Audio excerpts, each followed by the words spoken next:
Hello बच्चों, कैसे हो? मैं रामनिवास स्वागत करता हूँ आप सभी का अपने YouTube परिवार में। और इसका नाम है स्मार्ट फ्यूचर कोचिंग। तो बच्चों, ज्यादा से ज्यादा हमारे चैनल से जुड़ जाइए, चैनल को सब्सक्राइब करिए, शेयर कर। चलिए बात करते हैं आज की क्लास के अंदर, जिसके अंतर्गत आज हम सीखने वाले हैं क्लास 10th का गणित। और जिसमें आज हम जो पढ़ेंगे वो पढ़ेंगे प्रश्नावली 3.2। 3.2 के दो पार्ट ऑलरेडी मैंने अपलोड कर दिए हैं, तीसरा पार्ट जल्द अपलोड हो जाएगा। और ये आज का हमारा जो चौथा लेक्चर होने वाला है 3.2 से, कि एक आयताकार बाग है, एक आयताकार बाग जिसकी लंबाई चौड़ाई से 4 मीटर अधिक है और इसका अर्ध परिमाप 36 मीटर है। बाघ की विमाएं ज्ञात कीजिए। ठीक है, क्या पूछा है? बाघ की विमाएं ज्ञात कीजिए। जरा देखेंगे एक आयताकार क्या है।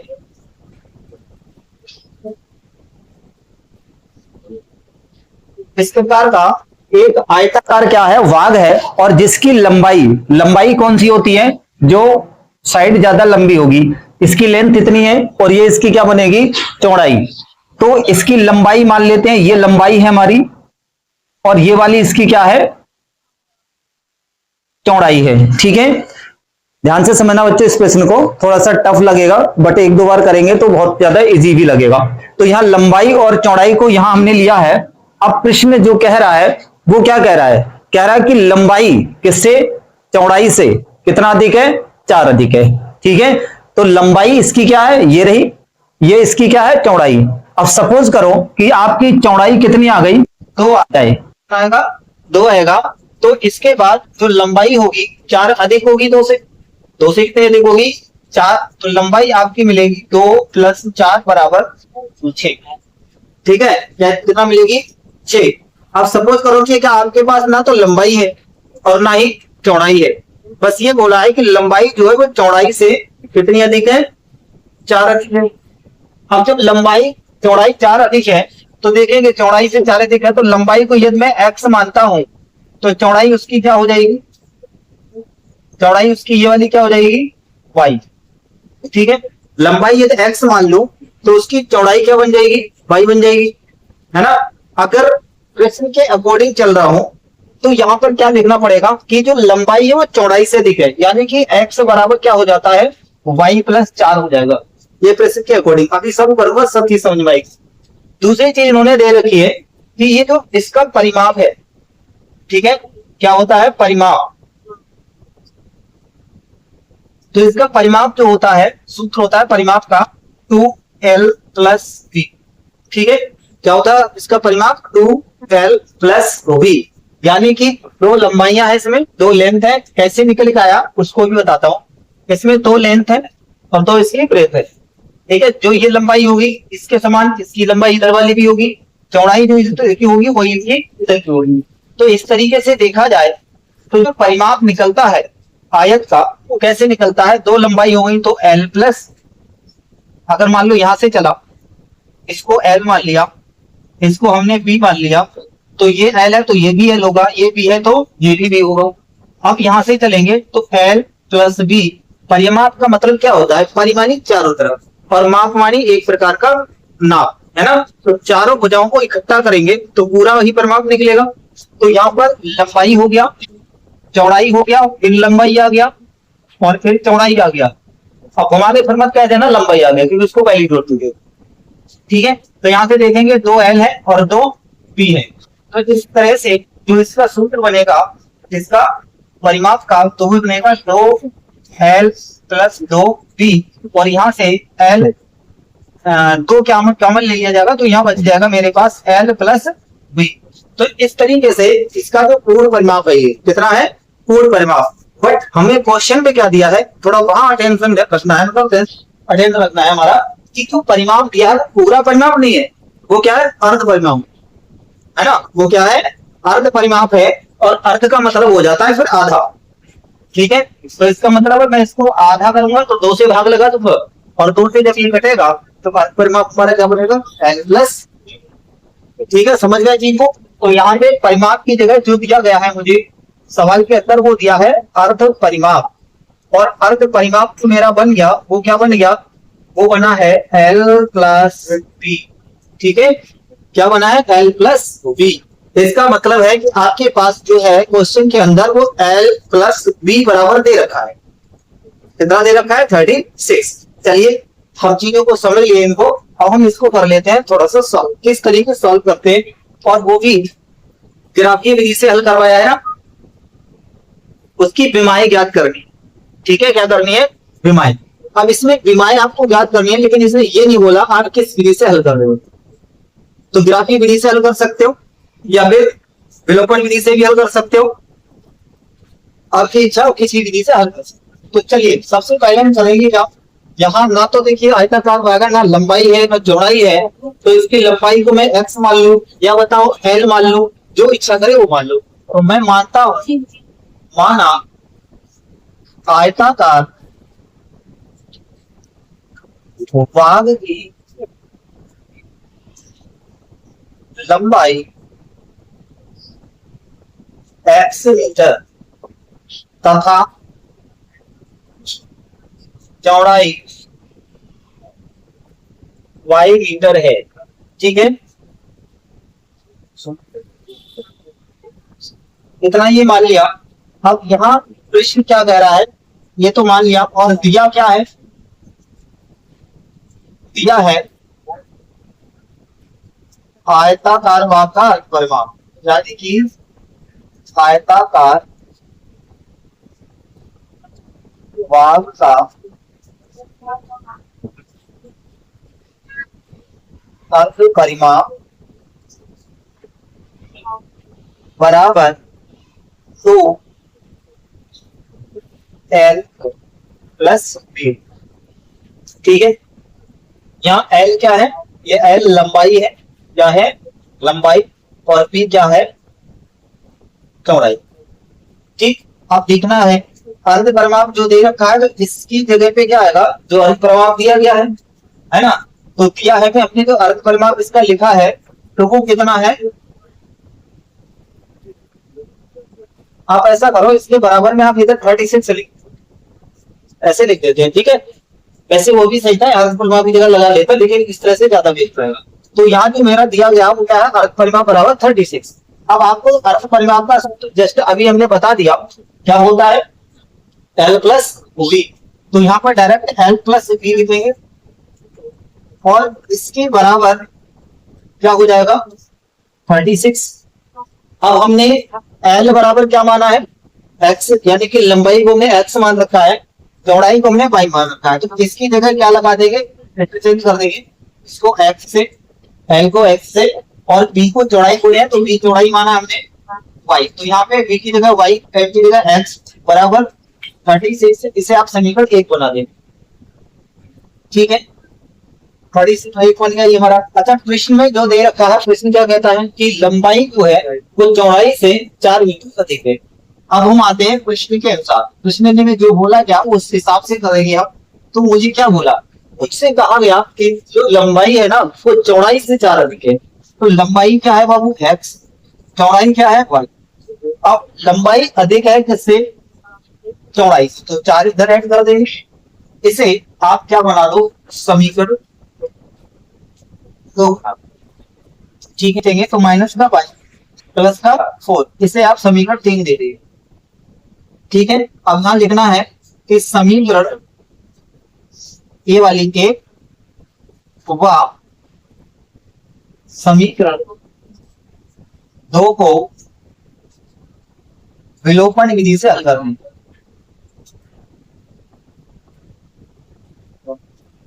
विलोपन विधि से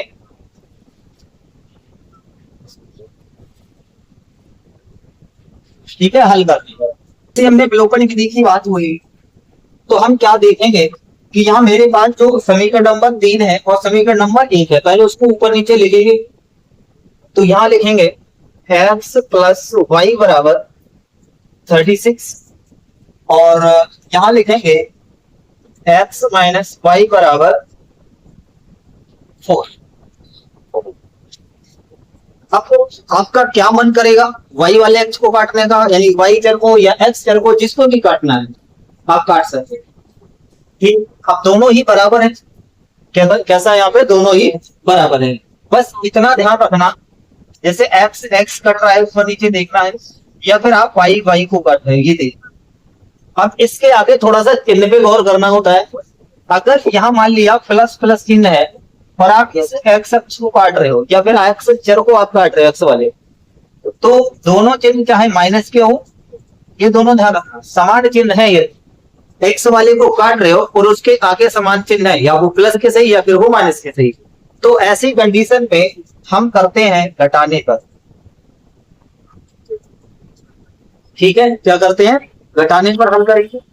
और यदि इस तरीके का नहीं है, मान लिया एक प्लस का है, ठीक है, किसका है, एक हमारा जो एक्स की वैल्यू है ऊपर नीचे जो लिखा होगा एक्स एक्स इस तरीके से, और एक प्लस है एक माइनस है, तो फिर ये कब कैसे करता है, तो ये करता है जोड़ने,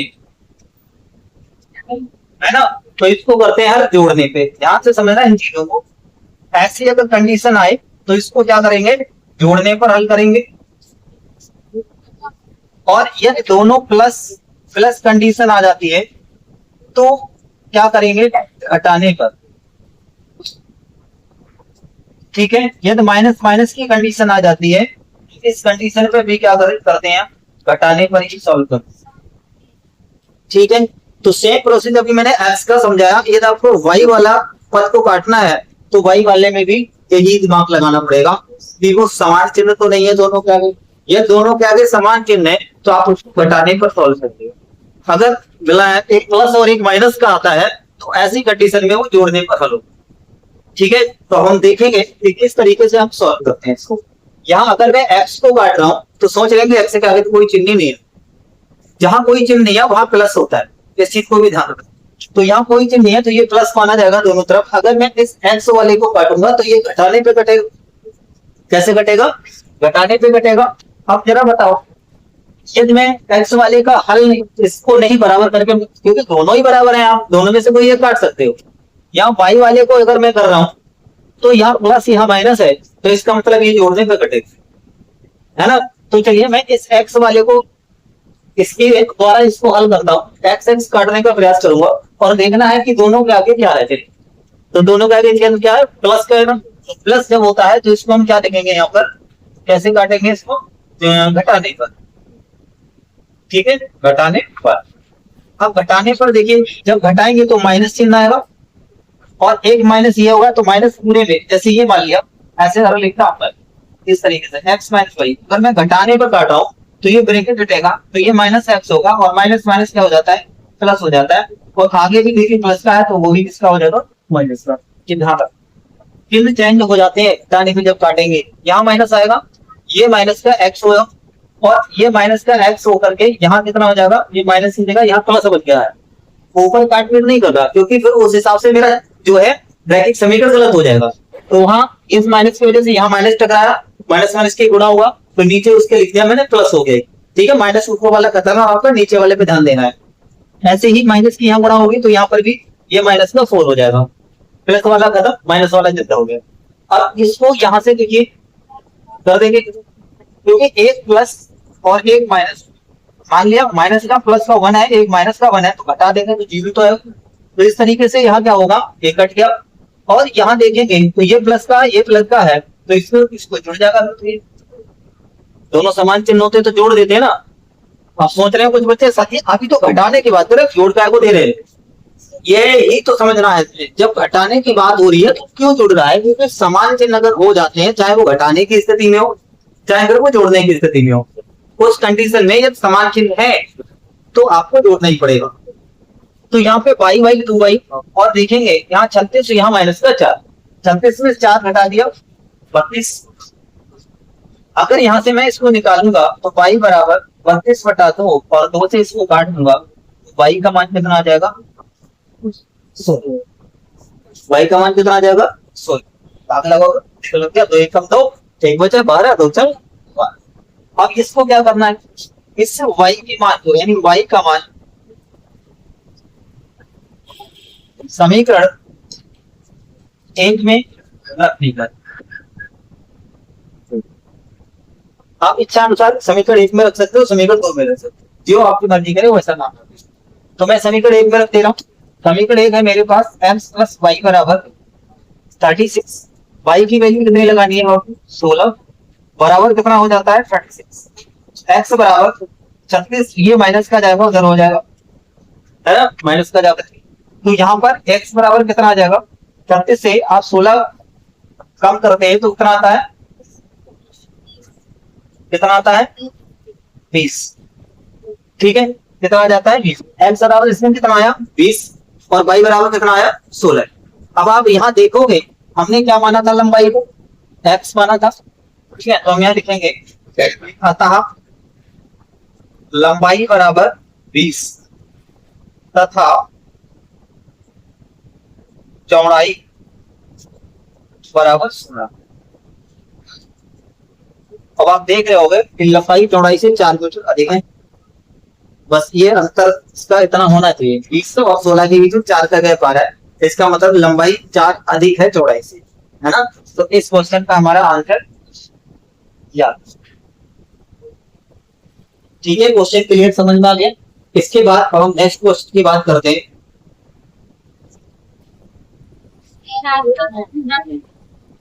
देखिएगा क्वेश्चन नंबर हमारा क्या है? 6। क्वेश्चन नंबर 6 है कि एक रैखिक समीकरण 2x प्लस 3y माइनस 8 बराबर 0। ये हमारा एक क्वेश्चन में जो दे रखा है वो रैखिक समीकरण दे रखा है 2x प्लस 3y माइनस 8 बराबर 0 दी गई हो। दो चरों में एक ऐसा या ऐसी और एक रैखिक समीकरण लिखिए ताकि प्राप्त युग्म का ज्यामितीय निरूपण जैसा कि छेदित करती रेखाएं हो, समांतर रेखाएं हो, संपाती रेखाएं। नहीं आया समझ में क्वेश्चन? फिर से समझ, यानी कि ये एक रैखिक समीकरण हमें दे रखा है, हमारे लिए एक रैखिक समीकरण ये दे रखा है और दो चरों वाला रैखिक समीकरण में दो रैखिक समीकरण होते हैं। किसके लिए? प्रतिच्छेदित करती रेखाओं के लिए, समांतर रेखाओं के लिए और संपाती रेखाओं के लिए। होते हैं कि नहीं होते हैं? जब तक मेरे पास दो समीकरण नहीं होंगी हम ये बिल्कुल भी सिद्ध नहीं कर सकते या नहीं कह सकते कि ये दोनों रैखिक समीकरण समांतर है, समांतर रेखाएं होंगी या संपाती रेखाएं होंगी या प्रतिच्छेदित रेखाएं।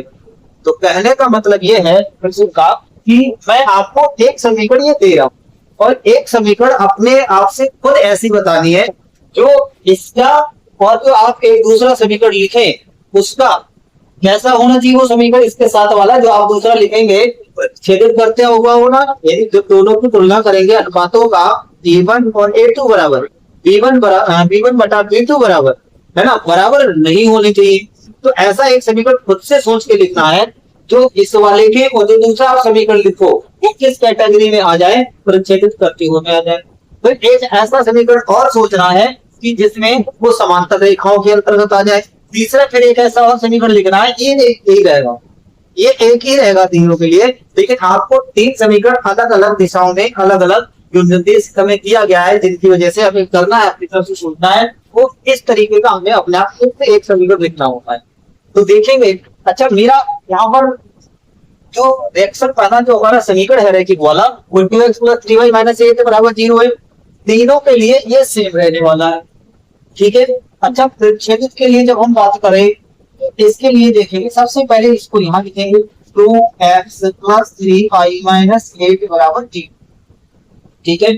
अब ये तो मेरे पास ऑलरेडी है लेकिन हमें दूसरा वाला अपना खुद से ऐसा समझना है। देखिए थोड़ा एक तो मैं बता रहा हूँ लिख करके जिससे कि आपको समझ में आ जाए, मैं डायरेक्टली बोल सकता हूँ।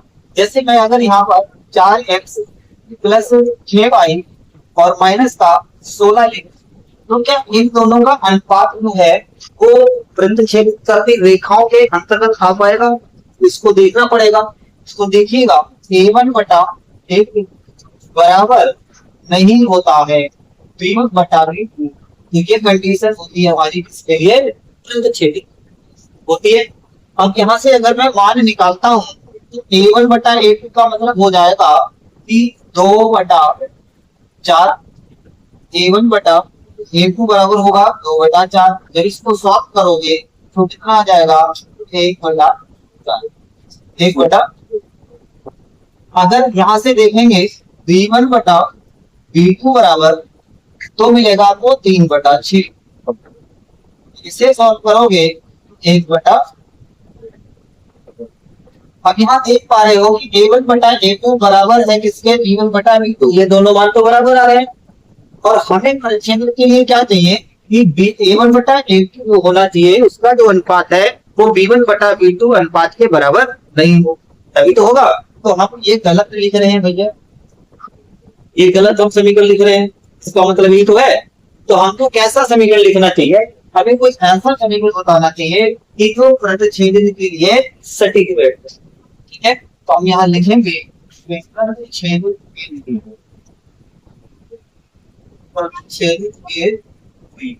अब यहाँ देखना प्रतिच्छेद के लिए हमारा सूत्र होता है a1 बटा a2 not equal a1 upon b। सही है, यही होता है ना। अब यहाँ पर ये देखेंगे तो यहाँ हम लिख सकते हैं 4x और यहाँ हम लिख सकते हैं 3y बराबर माइनस में लिखो चाहे प्लस माइनस में 3 या माइनस में 4 बराबर। ठीक है, अब ये तो आपके ऊपर भी निर्भर करेगा, यहाँ कोई आपको बॉन्ड नहीं दिया जाएगा, एक ही लिखो। हो सकता है तुम्हारे में जो आंसर या उसका रिएक्शन अलग हो, उसका ये समीकरण अलग हो, हमें तो बस उसका वो वैल्यू इस तरह से दे रखी है ना, हमें इस कैटेगरी में क्वेश्चन का बनाना है। तो यहाँ देखोगे कि a1 बटा a2 बराबर क्या होगा 2/4 हो जाएगा, सॉल्व करोगे तो 2 आ जाएगा। अगर दूसरा देखता हूँ b1 बटा b2 बराबर तो 3/3 हो जाएगा, सॉल्व करूंगा एक आएगा, इसके नीचे एक मान सकते हैं क्योंकि आप देख पा रहे हो कि यहाँ से a1 बटा a2 का जो मान है वो b1 बटा b2 के बराबर। ठीक है, यही तो होगा। तो इस तरीके से ये वाला समीकरण हमारा क्या करता है, इसके लिए संतुष्ट कर रहा है ना। तो इसलिए ये जो दूसरा हमारा छेदित करती रेखाओं के लिए जो समीकरण बन के आया तो वो ये आया। इस तरीके से आप कोई और भी लिख सकते हो। अब आप डायरेक्टली भी इस चीज का पता लगा सकते हैं, यहाँ 2 है यहाँ 4 है। अब यहाँ और मैं एक समीकरण लिखता हूँ, देखो पहली समीकरण मैंने ये बता दिया, और भी एक समीकरण लिखता हूँ। जैसे 2 है, मान लिया मैंने यहाँ 3x कर दिया और यहाँ पर 8y कर दिया, माइनस में मान लिया मैंने 10 कर दिया, तो इसको भी देखेंगे तो 2/3 होगा, 3/8 होगा, यही बराबर नहीं होगा, ऐसे ही लगता है। यहाँ 2/3 बनेगा, यहाँ 3/8 बनेगा, जो कि a1 और a2 बराबर 3 तो डायरेक्टली हमारा ए भी आंसर सही है। इसके लिए और भी इसी तरीके से लिख सकते हो, बस यही ध्यान रखना है कि इनका दोनों का जो दोनों समीकरण हम लिख रहे हैं रैखिक समीकरण, उनका a1 बटा a2 बराबर नहीं होना चाहिए इसके b1 बटा b2, बस इसको ध्यान रखना है। तो समझ में आ गया होगा। तो इस तरह से मेरा ये आंसर हो गया और ये भी एक आंसर हो सकता है, लेकिन आपको एक ही दिखना है। ठीक है, हमसे एक ही केवल ऐसा समीकरण पूछा जाए कंडीशन में बच जाए। अब हम देखेंगे समांतर के लिए, तो फिर से हम यही लिखते हैं। चलो पहले समीकरण तो यही रहने वाली है ना, इसको तो चेंज ही नहीं करना। अब समांतर के लिए क्या होता है, लास्ट वाला C1 बटा C2 बराबर नहीं होता है, बाद बाकी पहले के दो वैल्यू बराबर होते हैं। अब यहाँ देखेंगे, यहाँ लिखेंगे समांतर के लिए।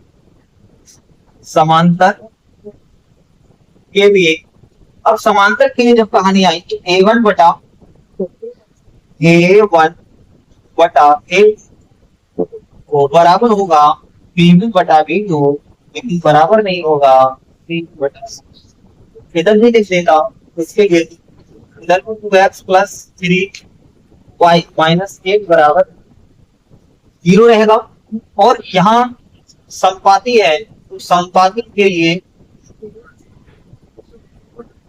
क्या होता है, a1 बटे a2 बराबर b1 बटे b2 बराबर c1 बटे c।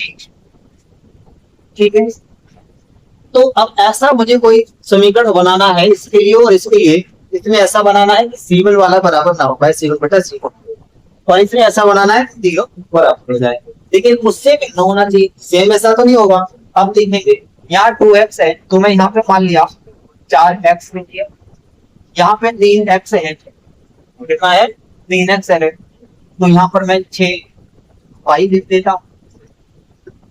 यहाँ -8 है, तो मैं यहाँ पर कोई प्लस का मान लिया 11 डिग्री।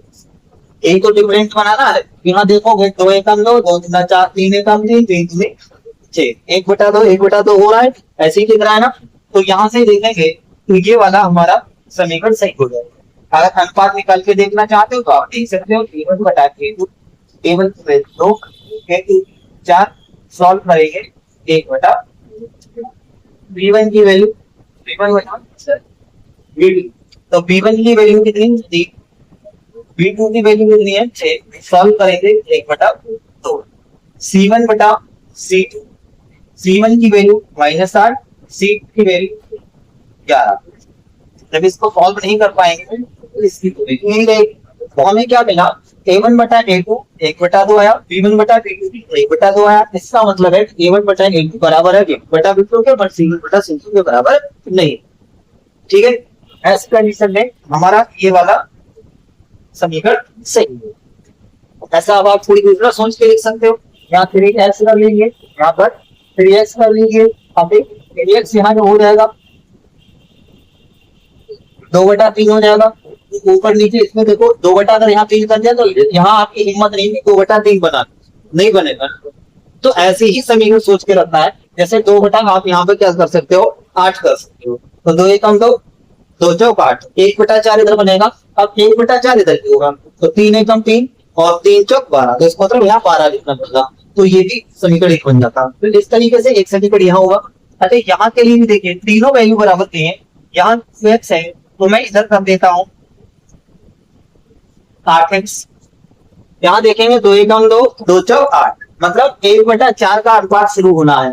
ठीक, अच्छा यहाँ आ जाएंगे तो यहाँ 3 है और यहाँ 4 आया था ना, तो 3 के बारे में 3 चौक 12 होता है ना, तो यहाँ पे 12 लिख लेंगे।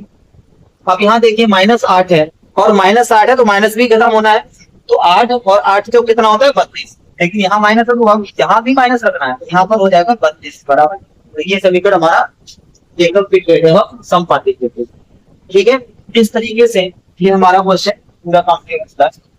तो हमसे ऐसे है कोई ऐसे समीकरण पूछे थे जो हमें एक लाइन समीकरण दे रखा था, इसके साथ वाला कोई दूसरा समीकरण बताना था, ऐसा समीकरण बताना था क्षैतिज रेखा बन जाए, वो ऐसा समीकरण बताना था समांतर रेखा हो जाए, ऐसा समीकरण बताना था समबाती रेखा।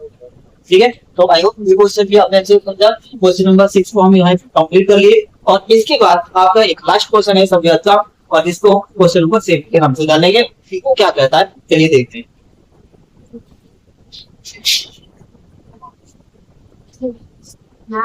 देखिए क्वेश्चन नंबर 7 क्या है। क्वेश्चन नंबर 7, इस समीकरण x माइनस वाई प्लस 1 बराबर 0 और 3x प्लस 2y माइनस 12 बराबर 0, ये दो हमें रैखिक समीकरण दे रखे हैं। प्रश्न में कह रहा है इनका ग्राफ खींचिए, इनका ग्राफ खींचिए एक्स अक्ष और इन रेखाओं से, एक्स अक्ष और इन रेखाओं से बने त्रिभुज के जो शीर्ष हैं, तो उन शीर्षों के निर्देशांक ज्ञात करने हैं।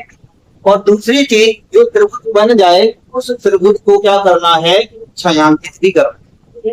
ठीक है, तो प्रश्न में कह रहा है कि समीकरणों x माइनस वाई प्लस 1 बराबर 0 और 2x plus 2y 3x plus 2y minus 12 बराबर 0।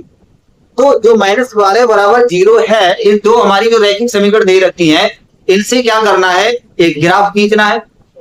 ठीक है, ग्राफीय विधि से इसको हल करेंगे और इस प्रकार से जो ग्राफीय विधि से जो निर्देशांक बनेंगे, यानी एक्स अक्ष के ऊपर या वाई में जहां भी बनेगा त्रिभुज, तो जो त्रिभुज के जो आपको शीर्ष मिलेंगे, मैं थोड़ा बता दूं त्रिभुज के शीर्ष क्या होते हैं।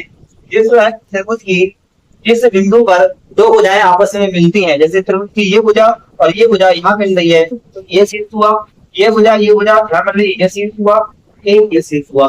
तो त्रिभुज में 3 शीर्ष हो गए और तीनों शीर्षों के हमें निर्देशांक की ज्ञात करनी है। ठीक है, तो चलिए इस क्वेश्चन को बिना देरी किए सॉल्व करते हैं।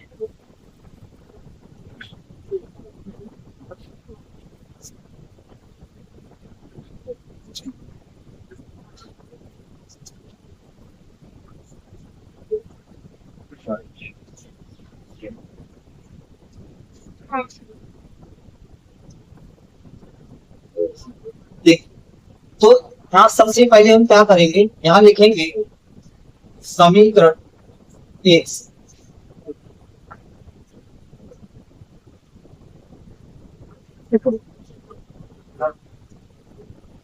दो मान चाहिए कम से कम, यहाँ लिखेंगे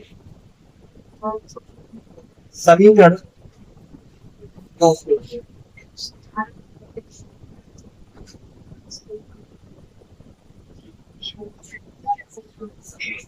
एक्स वाई, एक्स और वाई, ठीक है। देखिए समीकरण एक से लेना क्या है, सबसे पहले हम क्या करेंगे, x बराबर 0 रखेंगे, समीकरण एक में लेंगे तो बिंदु निकालेंगे या फिर दो दो हल निकालेंगे, तो x बराबर 0 लेंगे, तो यहाँ पर क्या होगा 0 माइनस वाई प्लस 1 बराबर 0, 0 में से y घटाएंगे माइनस का ही y, और ये उधर जाकर माइनस का 1, y से माइनस का था, y की वैल्यू कितनी आती है 1, x का मान क्या लिखा 0, y की वैल्यू मिली 1।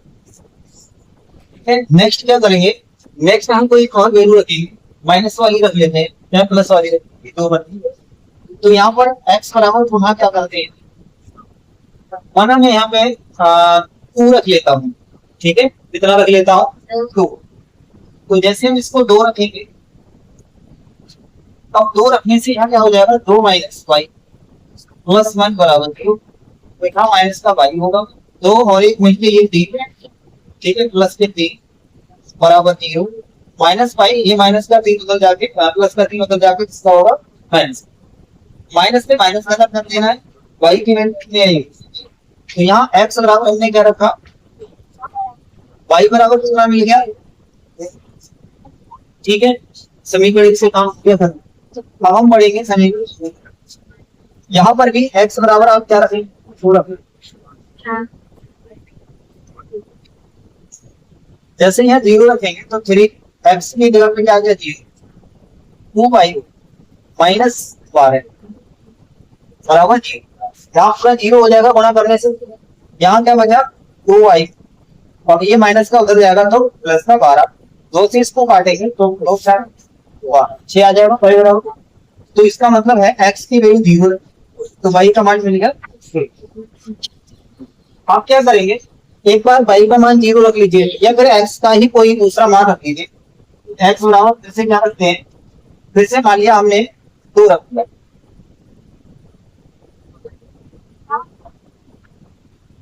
क्योंकि यहाँ सेम हो जाएगा तो उसको चेंज कर लेते हैं, क्योंकि सेम वैल्यू बन जाएगी, x बराबर कुछ और रख लेते हैं, मान लिया 4 रख लिया, ठीक है, जब 4 रखेंगे तो यहाँ पे x का 4 बनेगा माइनस का 1, x बराबर 4 रखेंगे, देखेंगे यहाँ x बराबर 4 रखता हूँ, तो यहाँ पर क्या आ जाएगा, देखिए थोड़ा 4 प्लस 2y माइनस 12 बराबर 3, देखिए तो कितना हो जाता है 12 प्लस 2y, ये माइनस का उधर पे जाता हूँ, प्लस का हो गया 12, ठीक है। अब यहाँ से देखेंगे तो 2y बराबर 12 और ये प्लस का उधर जाके हो गया माइनस का 12, तो 2y बराबर कितना आया 0, और 2 से जब भाग लगाएंगे y को 0 को कितना आ जाएगा, ठीक है। तो इस प्रकार से देखा जाए y का मान कितना मिलता है 0, और x का मान कितना रखा था 4, इस तरीके से हमारे पास कम से कम 2 रैखिक समीकरणों के हल प्राप्त होते हैं। अब हम क्या करेंगे, ग्राफ की तरफ चलेंगे और इसका ग्राफ खींचते हैं। अब देखिएगा ग्राफ दिए, एक y है और एक f, ठीक है, इसे आप x बोलिए, इसे आप y, यहाँ पे 0 होता है सबको पता है।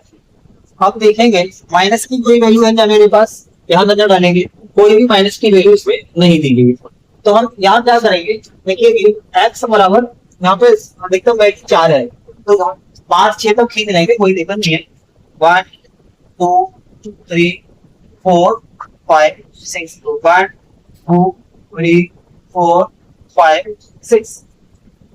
अब देखते हैं y अक्ष पे यहाँ 3 5 पे यहाँ 6, तो हमें सबसे ज्यादा पहली वैल्यू देखनी है 6, तो 6 ऊपर जाएगा प्लस में 1 2 3 4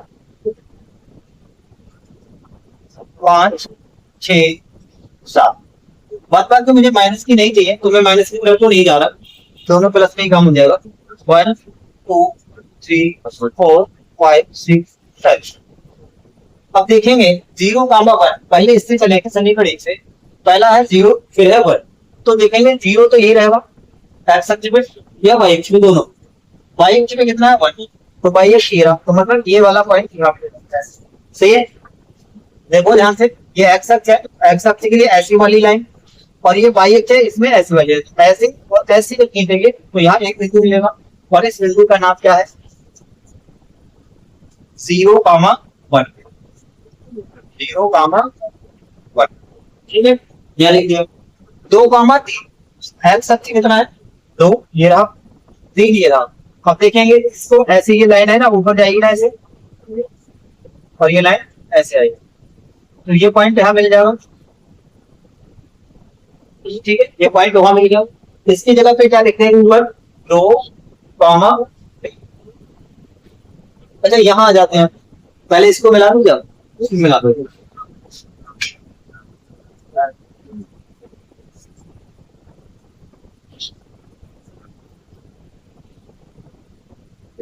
ठीक है, इसको जब मिलाएंगे तो ये ऐसे लाइन जाएगी, इस तरह से रख दी, ऐसे लाइन। ठीक है,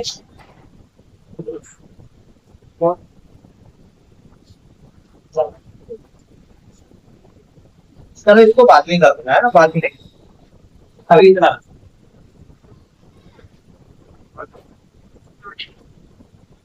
ठीक है, ये एक लाइन होगी। दूसरे वाले से देखेंगे 0,6, तो 0 एक्स अक्ष है, वाई 6 यहाँ पर मिलेगा। 4,0 एक्स अक्ष पे 4 ये रहा, और वाई अक्ष पे 0 ये रहा, तो ऐसे और ऐसे जाएगी है ना, तो ये एक पॉइंट मिलेगा, तो इसका हो जाएगा 4,0 यहाँ पे, और यहाँ पे हो गया 0,6। दो बिंदु मिल चुके हैं, स्केल उठाएंगे, लाइन यहाँ रखो, यहाँ रखो। ठीक है, रख लिया, और इस तरीके से ये लाइन। तो यहाँ पर आप देख रहे होंगे एक्स अक्ष पर एक त्रिभुज बन चुका है, एक्स अक्ष पर, ये एक्स अक्ष ही तो है, तो इस एक्स अक्ष से ऊपर एक्स अक्ष पे तो बना। अब यहाँ देखो, एक यहाँ निर्देशक यह बना, एक ये बना, एक, तो शीर्ष तो यही है ना, शीर्ष हमारे क्या है, यही है। अगर मैं इधर चलूंगा तो यहाँ पर एक आ जाएगा 1, माइनस का कितना आ जाएगा, माइनस का 1 हो जाएगा। इस चीज को ध्यान रखना, ये एक्स अक्ष पे है, बस ध्यान देना। और वाई अक्ष किस पे है, ये वाई, ये वाई है, तो वाई के लिए ऐसी वाली लाइन देखनी पड़ती है, और एक्स अक्ष के लिए ऐसी वाली लाइन देखनी। तो यहाँ देखेंगे ये त्रिभुज की लाइन यहाँ काट रही है, तो ये तो 1 होगा, माइनस में इधर माइनस का 2 होगा, ऐसे ही चलेगा। यहाँ पर होगा माइनस का 1, माइनस का 2, माइनस का 3, तो यहाँ माइनस में ऐसे कर, तो ऐसी कंडीशन में -1, इसको हम -2 नाम दे देते हैं, -3 नाम दे देते हैं, इतना देखो पड़ेगा। अब इसने क्या कहा कि इसके शीर्षों के, किसके, त्रिभुज के शीर्षों के निर्देशांक बताने हैं। अब आप निर्देशांक कैसे बताएंगे, जरा देखें। तो यहां से आओगे, इस सीट में देखो यह 3 पड़ रहा है इस शीर्ष के लिए, और इस सीट में इसके 2 पड़ रहा है। ठीक है, पहला। तीसरी यहाँ देखेंगे, इस वाले के लिए ये वाली लाइन हमारी एक्स अक्ष है, और ये वाली लाइन हमारी वाई। ठीक है, तो एक्स अक्ष कितना हो जाएगा यहाँ पर, ये वाला एक्स अक्ष है ना, तो इसी पे लिखा है 1। ठीक है, तो यहाँ पर हम लिख देंगे एक्स अक्ष में 2 है, तो 2,3, यानी इस वाले बिंदु के लिए 2,3 हो गए। सही है, अब यहाँ आ जाएंगे, तो ये एक्स अक्ष है और ये वाई अक्ष है, तो वाई अक्ष के लिए यहाँ 0 है, और एक्स अक्ष तो यहाँ पे कितना आ रहा है -1, तो इसके निर्देशांक क्या हो जाएंगे, यहाँ हो जाएंगे -1,0। सही है, और इसके क्या हो गए 2,3। अब यहाँ इस वाला बिंदु को देख लेंगे, इस वाले बिंदु को क्या है, तो इस वाले बिंदु को हमें वैसे भी सर्च नहीं करना है, वो ऑलरेडी देख सकते हो कहाँ पे कैसा स्टैंड है। तो देखेंगे ये बिंदु इस वाली लाइन के साथ मिल रहा है, और यहाँ पर ये हमारा एक्स अक्ष है, और ये हमारा, देखो ये हमारा जब एक्स अक्ष हो गया, और एक ऐसे जाएगा, एक एक्स अक्ष में कितना है, यहाँ से जाएंगे तो 4 है। ठीक है, और वाई अक्ष 0 आएगा, ये वाला है ना, लेकिन वाई अक्ष ऊपर देखते हो यहाँ 0, इसके लिए ऐसी लाइन देखनी पड़ेगी बाइक में, जैसे हमने बाइक की है, बाइक में ऐसा क्रॉस लगा हुआ 0 पे, देखिए क्रॉस ऐसे जाएगा। सही है, और ये एक्स अक्ष है। अब एक्स अक्ष मान लो यहाँ जा रहा तो इसका ऐसे जाएगा, तो ये वाली लाइन कहाँ काटे, यहाँ पर। ठीक है, तो यहाँ पर क्या बोलेंगे, जो बिंदु लिखा है वो ऑलरेडी वही है, उसमें कोई हम चेंजिंग भी नहीं कर सकते हैं। ठीक है, तो यहाँ पर कितना हो जाएगा, 4,0 यही रहेगा। इस तरीके से छायांकित भाग जो बना है, तो अभी भाग नहीं है, मतलब एक त्रिभुज बना है, तो ऊपर की हम लाइनें मिटा दें, इससे कोई देना देना भी नहीं है फिलहाल। अब ये जो मेरा त्रिभुज बना है, ठीक है, तो इस त्रिभुज को हम क्या कर देंगे, छायांकित करवाया था, छायांकित कर दिया। अब कह रहा है इस त्रिभुज के शीर्ष बताइए, शीर्ष के निर्देशांक। तो निर्देशांक आप देख सकते हो कौन कौन सी वजह, अगर मैं इसको पहला मानता हूं तो यहाँ आप लिखेंगे त्रिभुज के निर्देशांक कौन कौन से बने हैं, -1 कामा एक 0 बन गया, दूसरा हमारा आ जाएगा 4,0 और इसको हम बोलेंगे 2,3। ठीक है, तो ये हमारी क्या हो गए, निर्देशांक हो गया। तो इस प्रकार से हमने इस अभ्यास का लास्ट क्वेश्चन कंप्लीट कर लिया। ठीक है, आई होप आपको वीडियो बहुत अच्छा लगा हो, और वीडियो अगर अच्छा लगा है तो वीडियो को लाइक शेयर करें और सब्सक्राइब करना ना। जय हिंद, मिलते हैं नेक्स्ट बार।